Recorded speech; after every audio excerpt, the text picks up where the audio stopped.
in March. Here's Justice Beidou's report.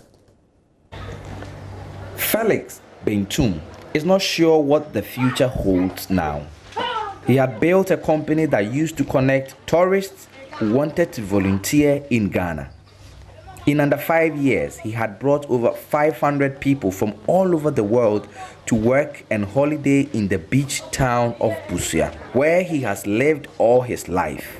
I had to send back all the volunteers I had from the UK in March because as at when the virus was starting to rise, the parents and the families of the volunteers were a bit like paranoid, and then everyone was calling, and so I had to send them back home.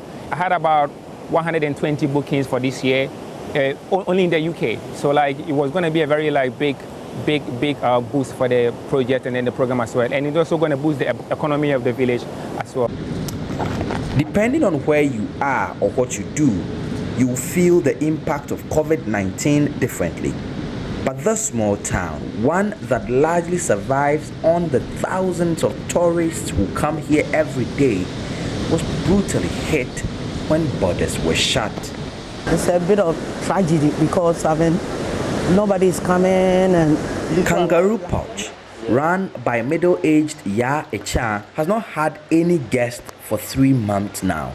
It employs 10 full-time staff and is one of over 15 guest houses in this small town.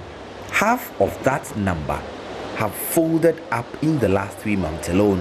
Nobody's coming, and I got the workers, I have to pay them, but because of the situation, I can't sack them, and also, like I'm just keeping them. And as you've seen all the place, nobody is here, so quiet and been very, very sad. Like nobody knows when is this going to get to the end.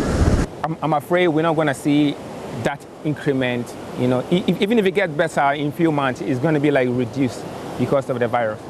For the villagers of Busia, it's a daily struggle of counting down the clock until borders open again. And for the tourists who have for years held its local economy up to come back. Justice Beidou, JoyNews, Busia.